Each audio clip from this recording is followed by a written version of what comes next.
Hello, welcome to Gardener's World. I've got a tray of purple sprouting broccoli here, and although we're still in July and I won't begin to harvest these till April, even maybe early May, it is important to be planning ahead. And these are one of the slowest crops in the garden, but purple sprouting broccoli, eaten fresh, is an absolute delicacy. We're used to broccoli being a health food, and in fact, what's normally sold is a form of calabrese, which are great big green heads. Well, these are small purple florets and are sweet and tasty and completely delicious and worth taking up a bed for 9 months of the year. So I will, as with all these brassicas, plant them good and deep. And this will stabilize them so you can see well down and then pack down firmly around them. Now, these are going to grow about 3-4 foot tall. They will need staking, and in order to develop their full potential, with lots and lots of florets, they will need space. So the next one can go here.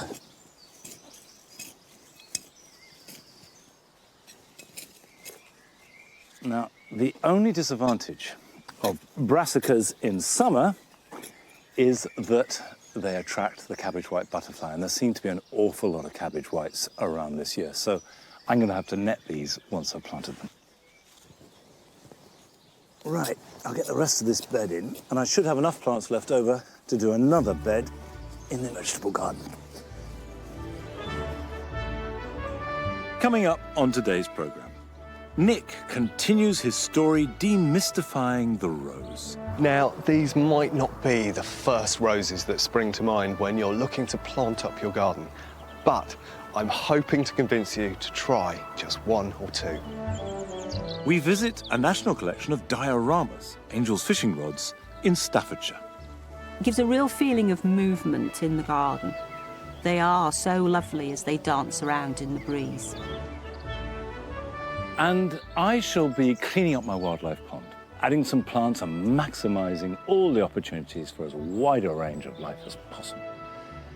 And last summer, I went to Ireland to visit Jimmy Blake's garden at Hunting Brook in the Wicklow Mountains. And he is coming to visit me.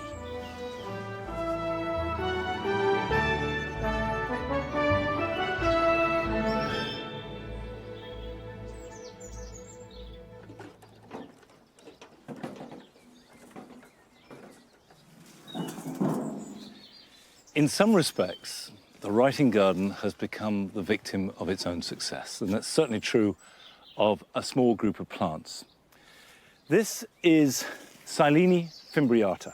It's a bladderwort, and I planted it because it's got lovely, delicate white flowers with a little bubble behind them, just touched with pink, and they have a freshness and a lightness which exactly fits the mood of this garden. But they've spread, and it is a bit of a thug. So what I'm going to do is halve them and then add some more plants in to the space that I will have created. The first thing to do is just cut it back.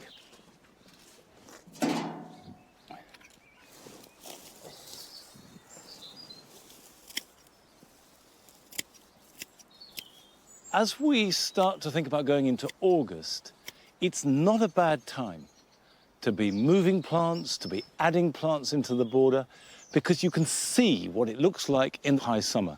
If you do all that moving work in autumn or in spring, you're having to imagine what it's going to look like.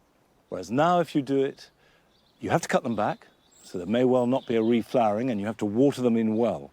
But you can get the context amongst all the other plants in the borders dead right. Tell you what, it's humid today. Now that was the easy bit. I'll try and divide it up into relatively small pieces.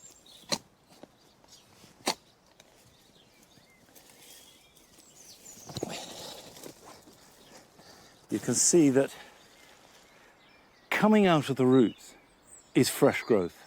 And this is what happened. These roots, which are really tough and strong, they grow laterally, and then they throw up a mass of new shoots. And it spreads very fast indeed. And nothing else can grow in amongst it. But that's a nice clump.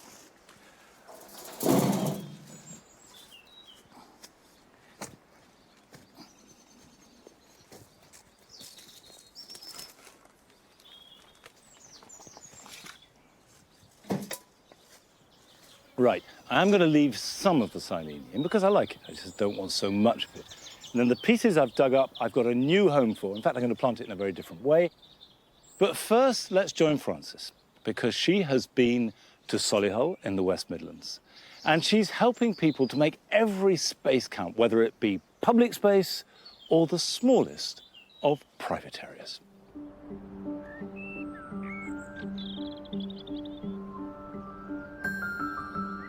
This is my first visit to the Chelmsley Wood Estate, to meet a woman who's made a real change here by bringing together her community to green up the space.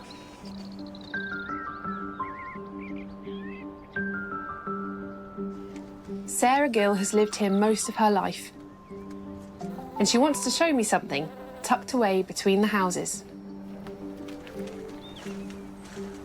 Oh, wow.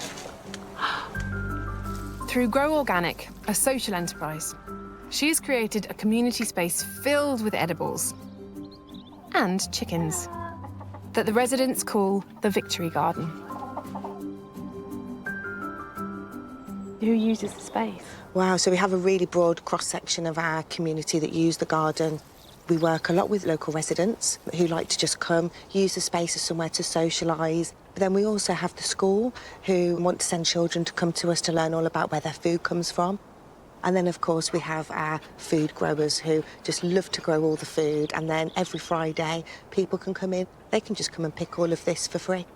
And you're a local girl, aren't you? So is that why you kind of wanted to get involved with this? Knowing local people, they can tell me what they want in their spaces. We can make every little space count. And when people come to us with a problem about a plot of land or an area, quite often we can find the solution.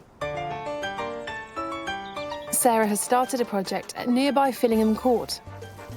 She's teaching the residents about gardening to inspire them to make the most of their communal areas and brighten up their balconies.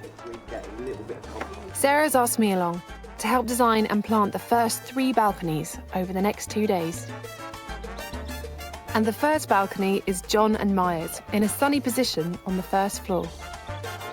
Here it is. Here are your plants. Our balcony, they're beautiful. Do you enjoy using this outside space Yeah, we as do. well? It's very important to just be able to open the door and come out. What sort of look do you like in a garden? Greenery and colours. We like the countryside and we like nice smelling plants and that. Are you happy to give me a hand actually Yes. planting it? Sure. Great. Let's get started. Okay. John and Maya's balcony is 3 metres by 1 metre by 2 and as a first floor flat with a glass railing, plants here are liable to get really hot. I've chosen plants that will tolerate these conditions. In any limited space, which obviously a balcony is, it's a really good idea to go upwards rather than outwards, but always check beforehand whether you can actually attach anything to the wall. And here, we can't. So what I've got is this container with trellis attached to the back, completely detached from the wall, but still a very good support to climb things up. And the compost I'm using in this contains something called perlite, which will make the whole soil a lot lighter. And it also adds some drainage as well, so it's good for the plants too. If you're planting on a balcony, check the load it can take from your landlord or builder. Remember to take into account how much your pots and soil will weigh once they're watered. Into this, I am putting a honeysuckle because Maya loves scent and that will give a beautiful scent when she's sitting out here, especially in the evening. And that will climb all the way up here. And with some regular pruning, it won't get too big. This is a plant that I think John will be well pleased with. It's a gooseberry and he's always wanted to grow one, so I'm putting one right here. Just a little bit of feed, so high potash for anything that fruits. Plenty of water whilst the fruits are ripening. You should be well away. These are osteospermums, which give a lovely splash of colour, which Maya asked for.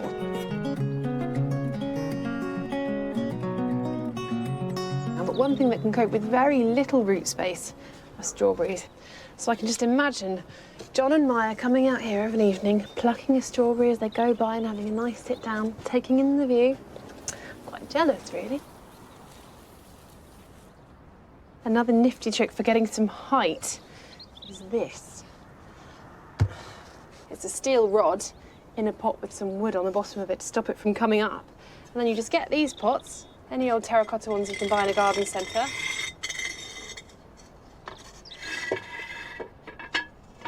And then a small one to finish. There. Fill it with soil, add a lot of plants, and there it is. I've used alpines which will thrive in this hot and dry position. But you could also try tumbling Mediterranean herbs instead. There we go, one tippy pot. I hope John and I like it. Oh, look at that. It's It's lovely. great, isn't it? It's That unusual. is gorgeous. Beautiful. Absolutely gorgeous. Yeah. Can't believe it. Really Transformation. nice. I heard that you like gooseberries. Yeah. Well, you've got your own now. Oh, gooseberry bush. One there as well. There's only one this year, Yeah. but maybe next year Next you'll have year there are some. more. Yeah, hope so. Life don't get much better than this, does it? Strawberries and cream on the balcony. Yeah. You have strawberries there as well, see? Yeah, Well, thank you sure very we much. will. Yeah. Thank you very much Thank for you. all your hard work. It's a pleasure, really is.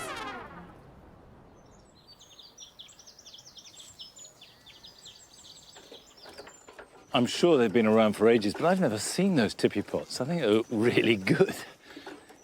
Anyway, we will be rejoining Frances later on as she tackles a couple more balconies with very, very different themes. Now, we've made a new theme here in this little strip of grass because for 25 years this was mown as a kind of halfway between a path and lawn. So what we've done this year is let it grow uncut, save for a strip down the middle. As well as the grass, I've been planting into it. We've added snowdrops, we've added alchemilla mollis, some ragged robin, and now I want to add the silene. I'll break it up and just add small clumps along both sides. And the thinking is that the silene will be held in check by the grass, because grass tends to dominate wherever it grows.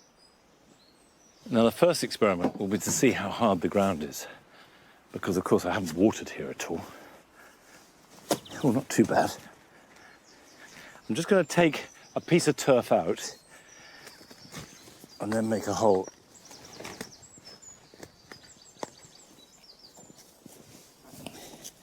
You can see how dry it is. Let's pop that down. But silene is a tough plant, and it will grow in really dry shade, and it will grow in fairly wet ground. It's very, very adaptable.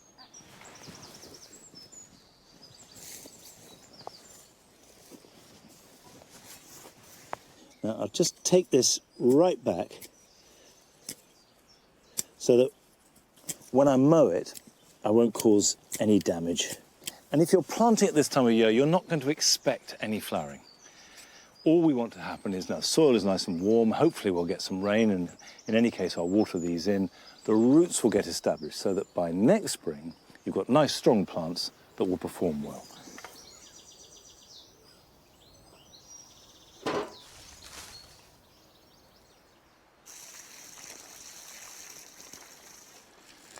Now, my intention is to take out enough from the writing garden to space all the way down one side and then back down the other.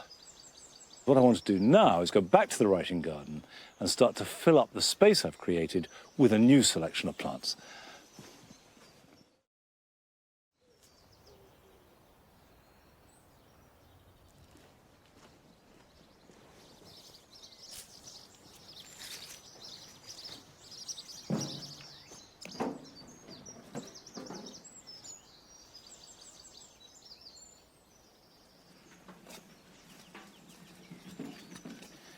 It's always exciting to add new plants to any part of the garden.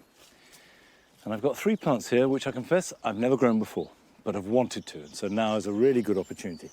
Now, the first is a Lysimachia. This is Lysimachia candela. And unlike most Lysimachias, which can be pretty invasive, this one is not too bad. This one will form a clump, but won't spread.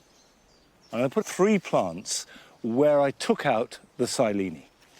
But before I do it, I am going to beef it up with a little bit of compost, because This, like all Lysimachias, likes plenty of moisture, but it also likes good drainage. And adding organic matter to a soil is the best way of ensuring both good drainage and water retention. It can form that seemingly contradictory act quite happily. This is garden compost.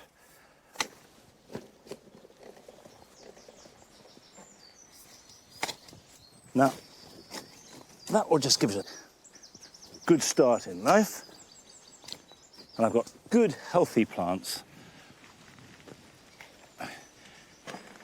You can see a root system like that, where there's plenty of root to be seen, but it's not wrapped round and round. So I don't need to do anything other than place these in the ground.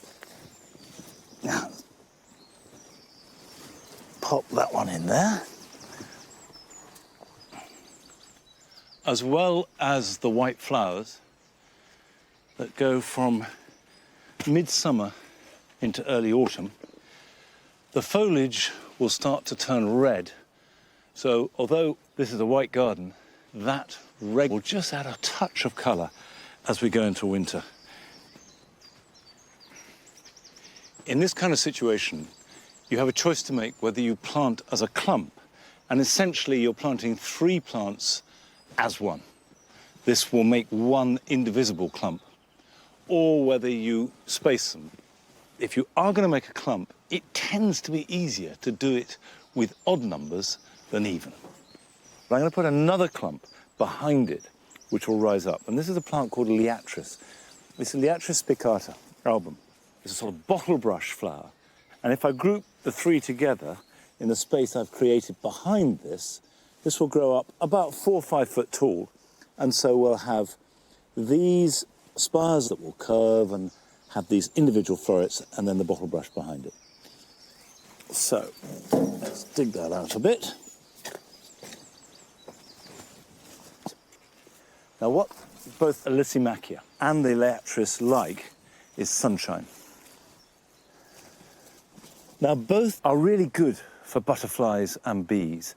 They give these late summer flowers just when they need the nectar most. So as well as looking good, fantastic for wildlife. I've got a third plant here, which is Physostygia. This variety is called Miss Manners, and it's got that name because it has exceptionally good manners and doesn't spread out where it's not wanted. It's fairly self-contained. Now, to make Miss Manners happy, what you need is sun, moisture, and good drainage.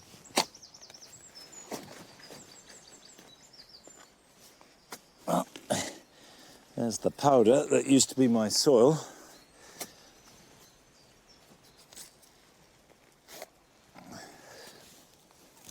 Right, that goes there. I think that will be good.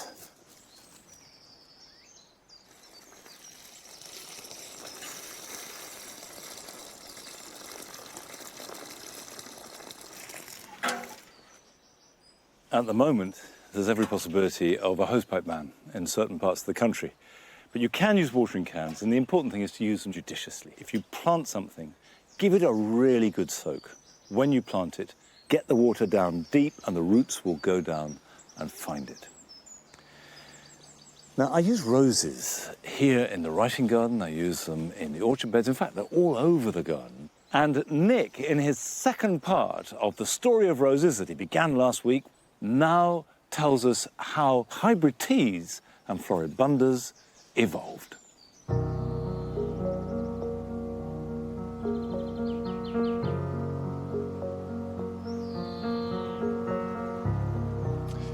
You'll remember last time I was looking at old roses, which are renowned for their beautiful flower and their intoxicating scent. Today, I'm going to be looking at Bourbon, tea and Floribunda roses. And it's these groups which are absolutely instrumental in the development of the genus. These might not be the first roses that spring to mind when you're looking to plant up your garden, but I'm hoping to convince you to try just 1 or 2.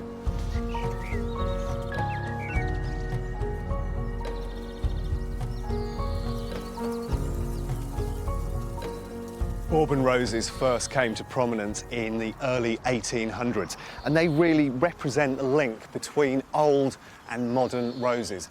They have some quite distinct qualities to them. They have these deeply ruffled blooms, which have, the most intoxicating and delicious of scents.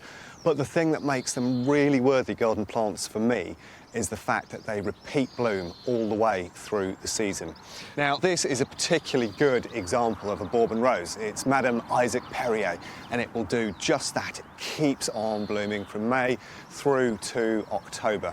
Now, in terms of keeping these plants happy and growing well in the garden, it needs to be grown in a classic rose soil, so humus-rich, reasonable amount of moisture, but not too wet, and lots of nutrients. So it needs a good mulch each year of manure. Now, in terms of pruning, over the winter, it needs about a 1/3 reduction. So look down at the bottom there, get rid of one of those old stems, and it will trigger new growth, new stems, and lots of new flowering. I think another thing that makes them really worthwhile is that they're incredibly social as a border plant. And you can see here they're growing beautifully with Nepeta and with Geranium Roseanne underneath. And I think that level of socialisation and that repeat flower makes them truly worthwhile garden plants. The period from the 1840s right through until the 1950s saw a huge expansion in the breeding of different rose groups across Europe. The cultivars produced were the forerunners of many of the roses we grow today. Tea roses, such as Mutabilis, arrived from China in the 1840s. Named after the tea clipper ships, they brought with them the promise of exciting new colours, including yellows and an ability to repeat flower, unlike their predecessors, the old roses. These tea roses were hybridised with other older roses, producing hybrid teas. They started to arrive from France in about 1880, and they followed a quick succession of lots of different colours of these HT roses. Then, directly after the war, a new and iconic rose appeared, and this is it. It's Rosa Peace, and it has this beautiful pink edge to it on the outer petals and then yellow in the centre. And it's gone on to become the best-selling rose in the world. It's a beautiful plant, but for me it's got one downside. There's not really a very strong scent. However, there are two roses which I think are absolutely brilliant for scent. They're both hybrid teas. There's this one, which is called Deep Secret, and it has that lovely reddy, burgundy, crimson tone, and it has a really rich, sumptuous scent and long, clear stems. And then tucked away just down there is another scented hybrid tea called Chandos Beauty, and for me that's one of the most delicious, citrusy, spicy scents. Now, all of these HT roses are probably the easiest of all groups of roses to maintain. They need to be in a relatively heavy soil, lots of mulch, lots of food through the season, and their pruning couldn't be easier. You can literally chop them down to about 8 inches, about 20 centimetres in March time, and they'll grow away for you brilliantly into the season. Now, of course, HTs are repeat flowers that will flower from May to November, but if you deadhead them, you'll keep them going even longer. So despite the fact that hybrid teas are often derided for being a bit disease-ridden or not particularly well-scented, if you choose the right cultivars, I think they make really worthy and beautiful garden plants.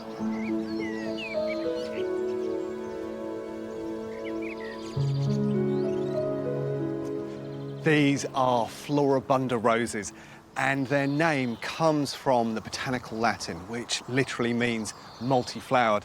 And these guys certainly are. Now, they first started to arrive in about 1900, and they are the result of crossing two different, very useful parents. One is the polyanther rose, which has masses of blooms in the clusters at the end of its stems, and the other is the hybrid tea, which repeats all the way through the season. And so the great thing about Floribunda roses is they have the quality of both of those parents. This is arguably the most iconic of the lot, and this is Iceberg. It's got that really clean, pure white tone to it. It has clusters of flowers right on the end of the stems, and it goes on for at least 6 months in the garden. But I think the rose that gets me most excited in the Floribunda group has to be this, and this is Burgundy Ice. And I don't think there are many other flowers that have quite this tone. It's that beautiful, suffused burgundy with a pale back to the petal, which really makes the whole thing pop. Now, in terms of maintaining these roses, they're very similar to hybrid teas. They want a good, rich soil, good moisture, and they can be pruned in a very similar way.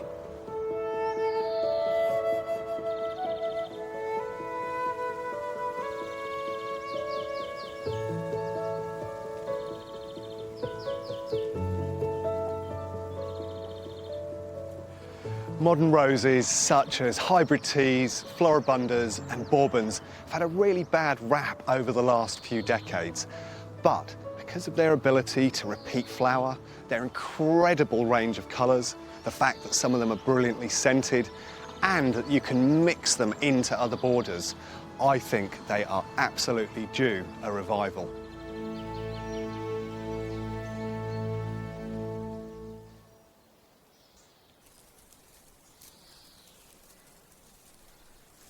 I do think it's really good to demystify roses, because they can seem intimidating. All those names and the different pruning regimes is enough to daunt a lot of people. And I confess that I didn't really grow roses until I was in my mid-30s.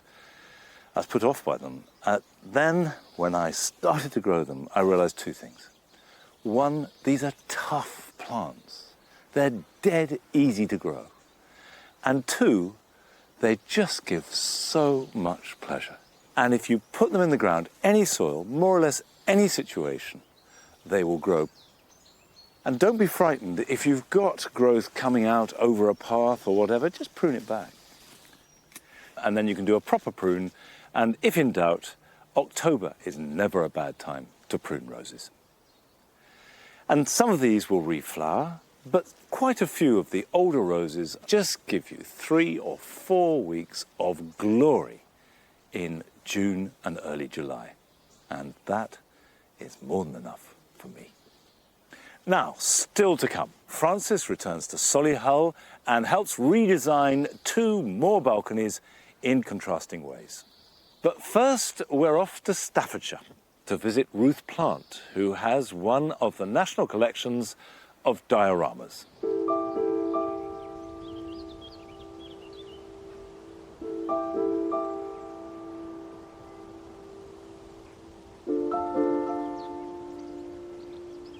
The diorama is called the wand flower or the harebell of Africa.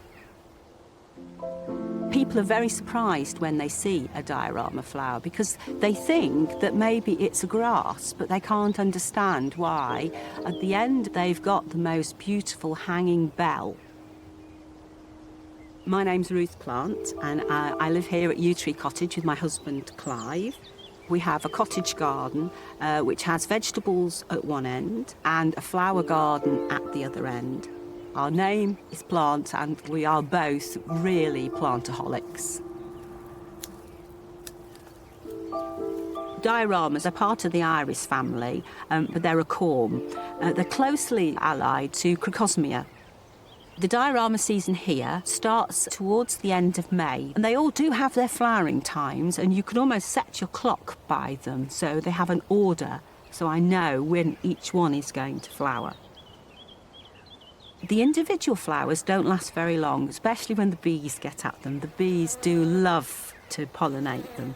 They can go over the individual little bells just in a day, but because they come out in a spray, you might have a plant that might be in flower for a week, maybe 2 weeks, depends on the heat.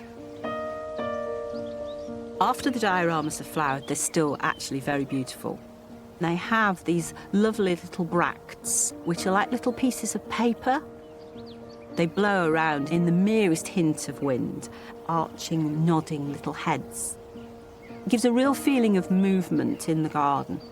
They are so lovely as they dance around in the breeze. People think because they come from Africa that they like to be dry, and actually that's not the case. They grow in areas where there is summer rainfall. They quite often grow in marshy meadows.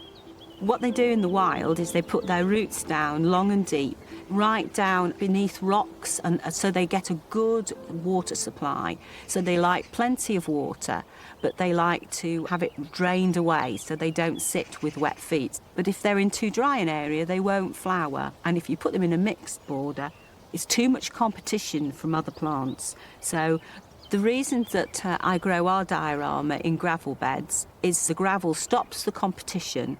It aids the good drainage, helps keep them moist at the roots, but underneath that gravel is good retentive soil, and that's when they'll grow well. So once the first dioramas were planted in the gravel bed and really started to get going, then of course it was really open season for me to buy more. And then I got interested in the whole diorama species, and I started to realise that there were far more available than you actually see in the average garden or nursery. And I reached the point where I thought, well, actually, I've got enough here to consider talking to Plant Heritage about whether there was enough there to be a collection site so that other people could come and see them. In terms of numbers, we have around about 100 species and maybe 23 cultivars. Life would be very dull without the excitement of growing the plants. And when they flower, it's the pinnacle of achievement, and I've got the most beautiful result. This is Diarama Sarastro, and isn't she beautiful? She's one of my favourites, and as you might be able to see, one of the favourite of the bees as well today. She's got the most beautiful burgundy plum flowers that hang down so gracefully. As you can see, she's quite tall. She's as tall as I am, so you can look her right in the eye.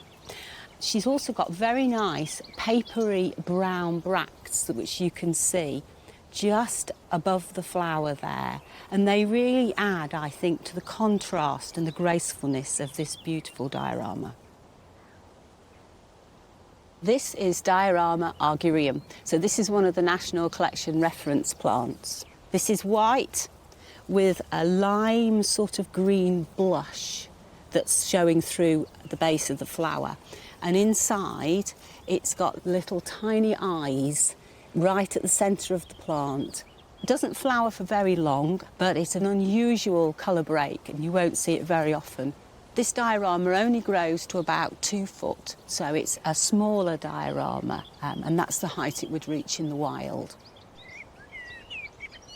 This is a Diarama Westminster Chime seedlings. So what's happened is the parent plant, which is just behind me, I've not taken the seeds off quickly enough, and some have managed to broadcast across the area.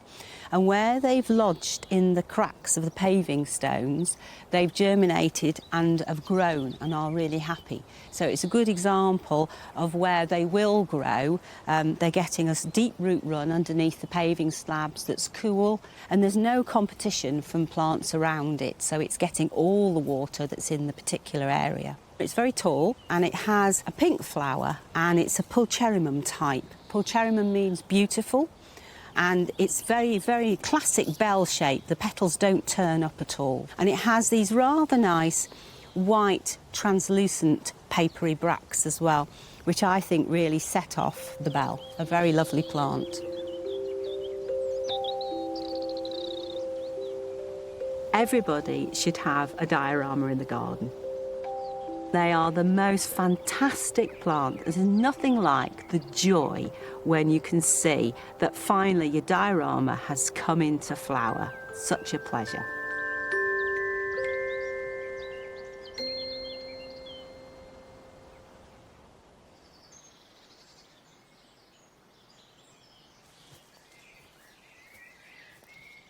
Every garden ought to have dioramas, but not every garden can have it because it doesn't like cold, wet winters. However, it is surprising how many plants have liked both the cold and wet of last winter and the baking heat of this summer. These heleniums, for example, have never been better. This is Sahins early. It's been flowering for about 3 weeks now. The bees are obsessed by it. And with any luck, it'll go on flowering, despite the fact that it's never been watered or had any kind of special treatment whatsoever.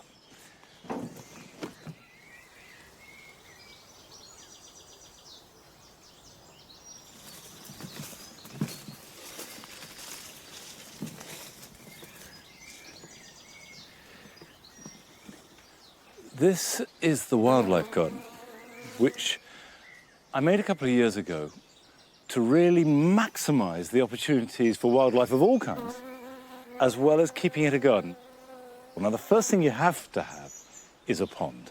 And a wildlife pond has one or two features that make it particular. The first is that it has a beach for at least a quarter, if not a third of its area. And by beach, I just mean a shallow entry. So this has got pebbles here, the water's very shallow, and then gradually gets deeper, but still quite shallow right in there. And that means that any visiting hedgehogs or other small mammals, or even birds and frogs, can easily get in and, importantly, get out. The second thing that is essential for a wildlife pond is it must have cover and lots of it. However, this has got too much. I need to thin it out a bit to strike that balance. Now, I've deliberately not worn wellies because I don't want to get in the water, because that would disturb the creatures in the mud. And there is bound to be mud at the bottom. I want that. So I'm just going to reach in from the edge. And the real thug is this iris, the yellow flag iris that you see in ditches and ponds around the land. And inevitably, it takes over. So if I reach in and just yank, here we are. We can take out great lumps of it at a time. That's coming. That can come out. That can come out. It does smell a bit whiffy, but that's the mud at the bottom.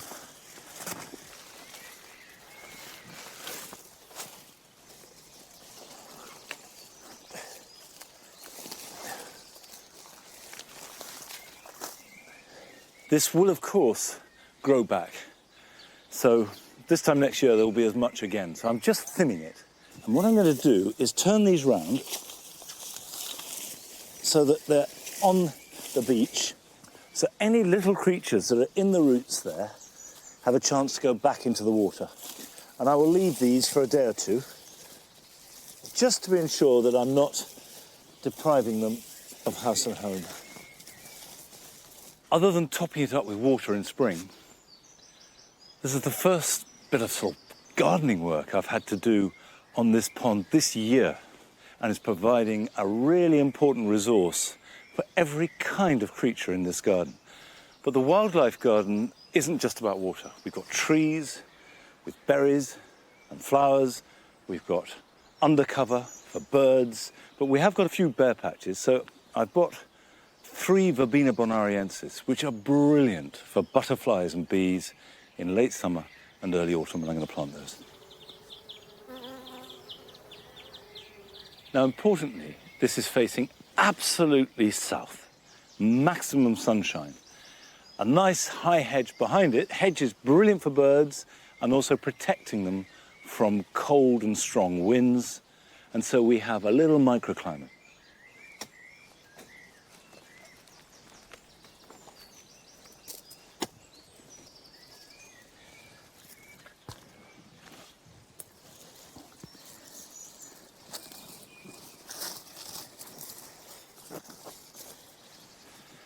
One.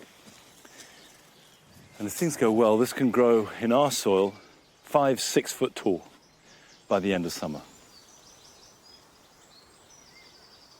I think the biggest change that's happened in recent years with our approach to wildlife and gardens is that we now value and respect insects so much more than we used to.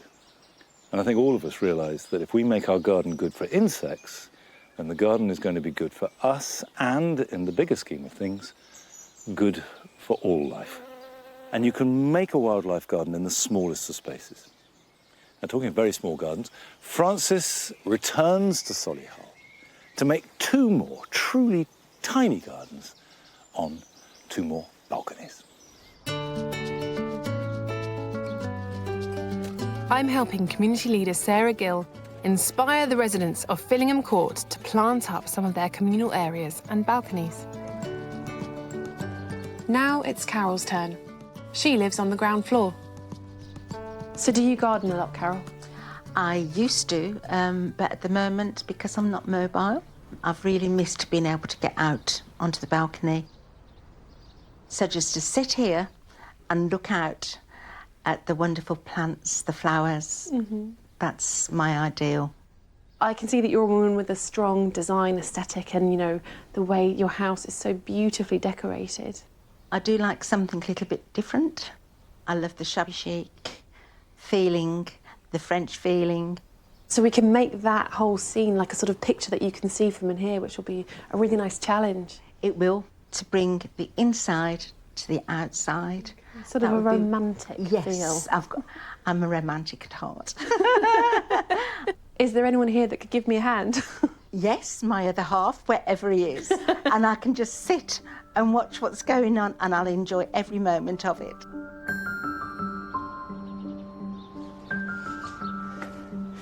Carol's balcony is all about the aesthetic. So I want to make her some lovely troughs full of cottage garden plants because that's what she loves.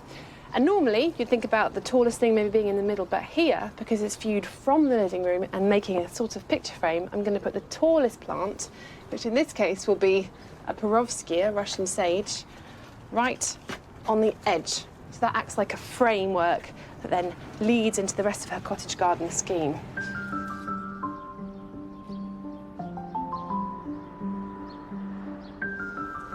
Carol's house is full of roses because it's her favourite plant, so I thought, bring it out here. This is a lovely rose. It's called Ernest H. Morse, and it's got a beautiful deep mauve flower.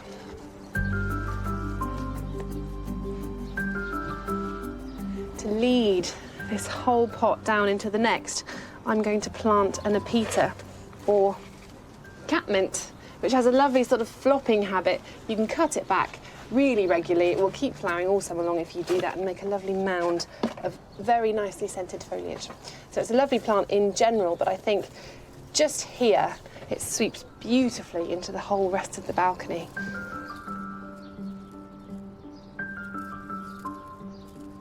I'm going to introduce some texture with lavenders and fennels. The lavenders have a beautiful colour and a lovely form, and the fennel just so soft and delicate that in between these plants, we'll just tie the whole thing together.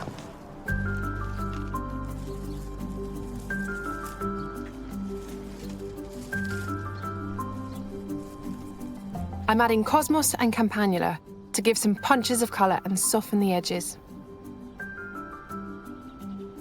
And I filled a second tub with plants whose scent will waft into her flat. To give colour right through from spring to late summer, I'm getting some perennials into small pots with the help of Carol's partner, Phil. Any plants that are on balconies are almost always going to be in containers. And when you have plants in containers, there's one thing you need to remember, and that's watering. A really good way of getting water right into the roots of plants is getting an old plastic bottle, cutting the bottom off, screwing some holes in the lid, and then putting it into the soil. I've put one in here right by this rose so I can give it a really good drink.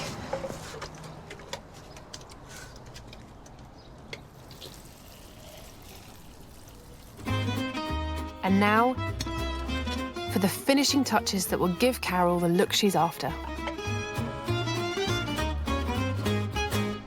So Carol, what do you think? Absolutely beautiful, absolutely fantastic.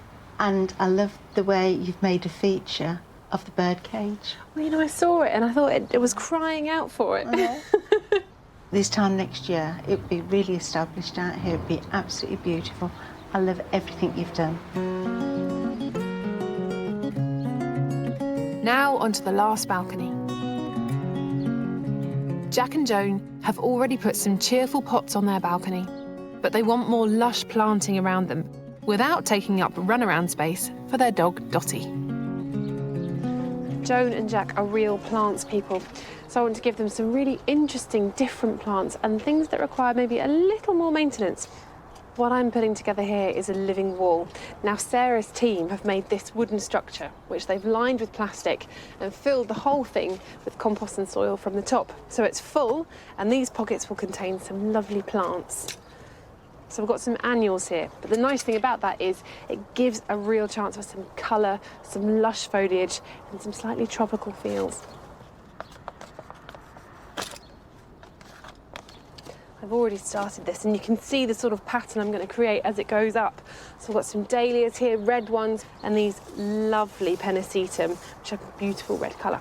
As well as that, there's some coleus with very, very big, generous, colourful foliage. And when the whole thing is complete, it should look absolutely stunning.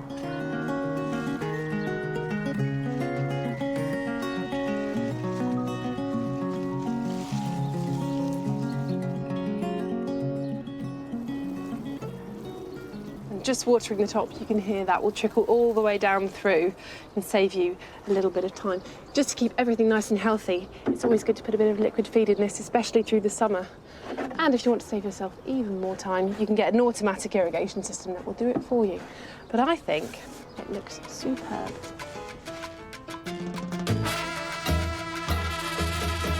With permission, you could try and borrow some communal space to give you extra planting areas.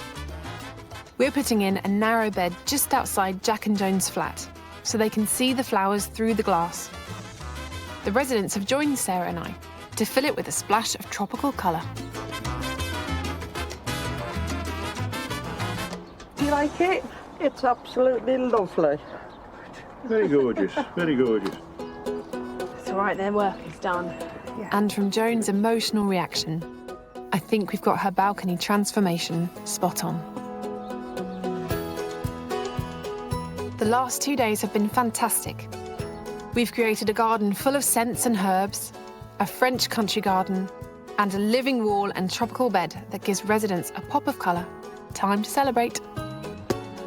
Yay!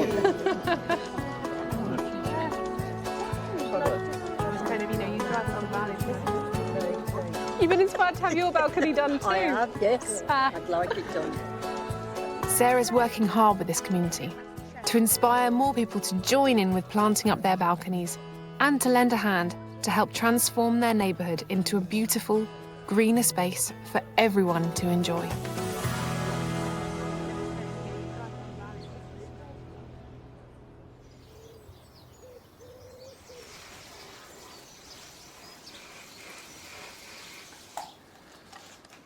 I do think that if you're gardening in a very small space, there are just two things that you need to bear in mind. The first is you just have to edit. You can't have everything. So you need to work out the theme that you want, just as Francis showed, and stick to it. And the second thing is go up. There's always some vertical space, and it means you can grow a lot of things, including food. For example, these cucumbers, which I only planted out 3 weeks ago or so, are really growing well. They grow up in pots. You could grow these on a balcony, and these are flowering well and starting to produce small fruits. And at this time of year, it is important that as well as watering regularly, particularly in the sort of weather we've been having, to feed. Fruiting plants are really boosted by the right feed at the right time. So if you take chilies and peppers, they, like an early start, you sow them January or February, and then feed them a nitrogen feed to get nice big plants. And the bigger the plant, the more fruits you'll have. But as soon as the first fruits form, then you need to change the feed so that it's high in potash. And what I give these is about twice a week, a liquid seaweed feed. And that does the job. And what that promotes is instead of leaf and stem, it promotes flowers and fruit. And if you feed these now right through till October, they will go on producing fruits. And in some cases, until Christmas. And so just take a watering can, add some seaweed. So just water that in. And you can see these are quite small pots, and that's deliberate, because I want to slightly stress the plant to get good quality flavour as well as quantity.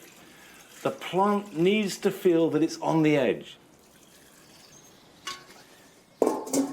The secret of feeding flowers or fruit is little and often.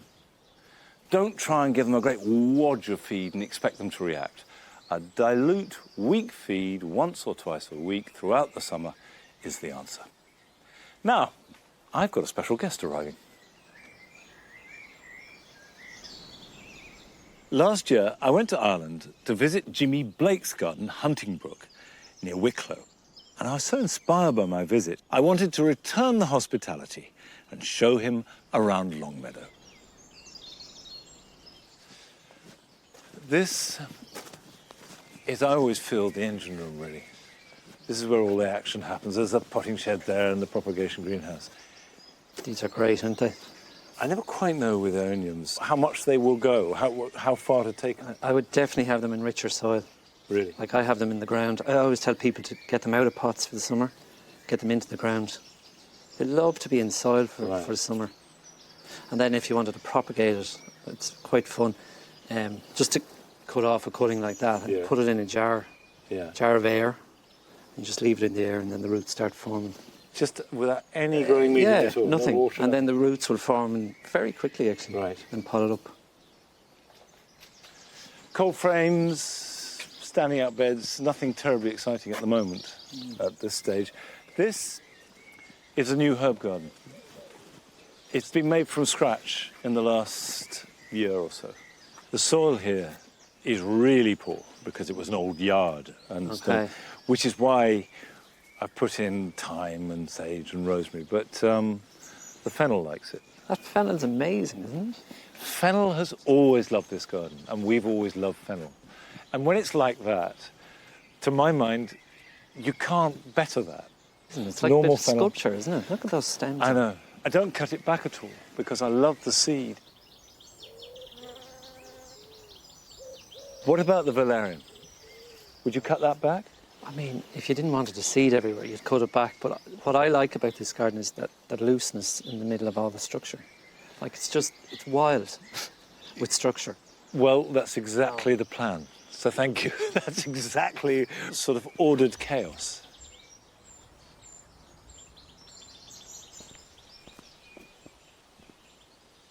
And what's the fern there? The fern is Diopterus felix mass is the main one. Obviously, completely dry shade underneath these limes. I grow this in meadow at home. Do you? It's a beautiful meadow plant, just coming through wild grasses. So you cut round them?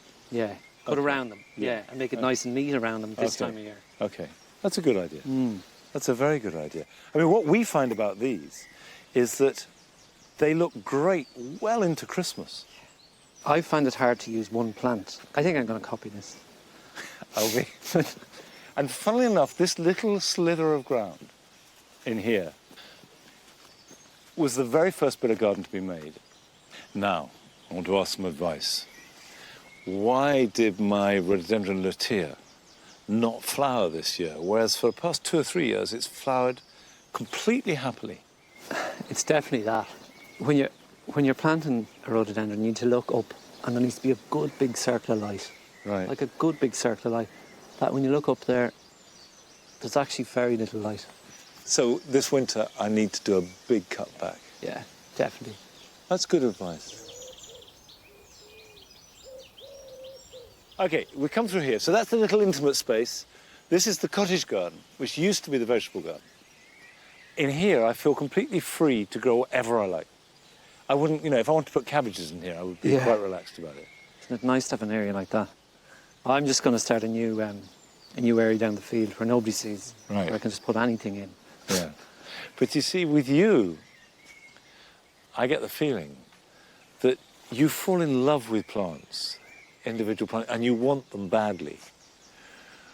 And then you've had them, you've done that. Yeah. You're fickle. Whereas I try and the garden sort of slowly builds. To me, I'm quite happy if it takes me 10 years to get an area right. Yeah, like the new bed we did this year, yeah, I wanted that looking well within 6 weeks. Yeah. And I'm completely buzzing with it because it's new.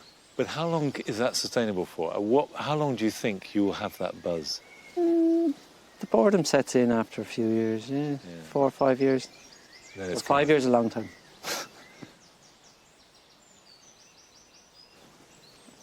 Now, if we come through here, this is a happy accident. Oh, which I really like. Love that. Love it. It's amazing.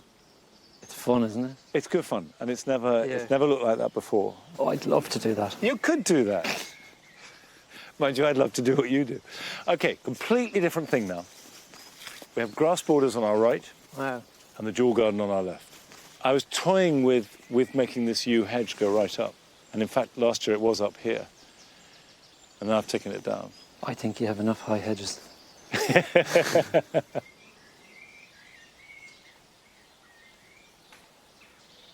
These pots, we normally do a different display every year, and it can vary and can be quite complicated.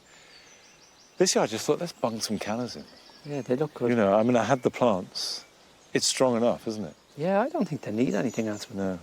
I find cannas difficult at home, difficult to get into flower. But Really? last year I gave them an enormous amount of food. Yeah. And they grew huge and they flowered really well. Yeah. So I think I wasn't feeding them enough. They're hungry They plants are hungry and plants. thirsty. Yeah, they are. I mean, what we do is the potting compost is at least a third garden compost. Yeah, yeah. Then we give a liquid seaweed feed once a week. Oh, right through the growing season. Right from about June to October. Yeah, yeah. Jimmy, I've been to your garden twice, and each time I've come back full of ideas. Is there anything you picked up from this visit that you might take home? I think it's definitely the structure. I suppose the looseness of the structure here, you know, you look at all these plants, you're letting them seed around through the box hedges. I think it just really works. I've loved it. Thank you. Thanks very much. It's always great to talk about gardens, but there are jobs that need doing. And here are yours for the weekend.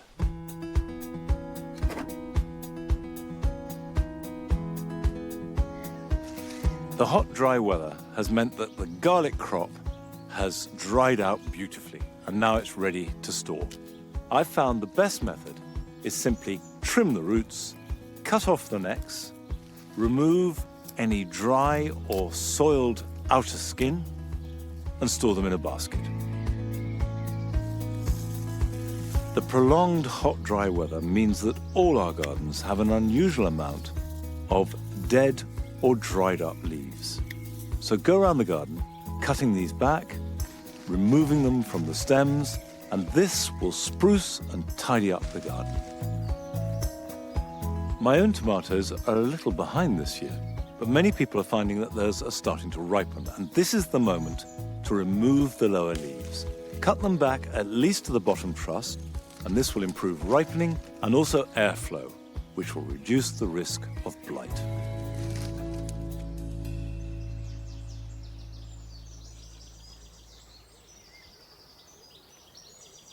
Jimmy, it's been a real pleasure having you in the garden. I hope you've enjoyed it. I had a wonderful time. Looking forward to coming back maybe in spring. Yep, it's a date. Yeah. Definitely. And you even brought us a little bit of rain. Tiny bit of rain. Yeah. Stay longer Won't and you do can have much. some more. All right. I'm afraid we're not staying any longer because that's it for today. But I'll see you back here at Longmeadow next time. Till then, bye-bye.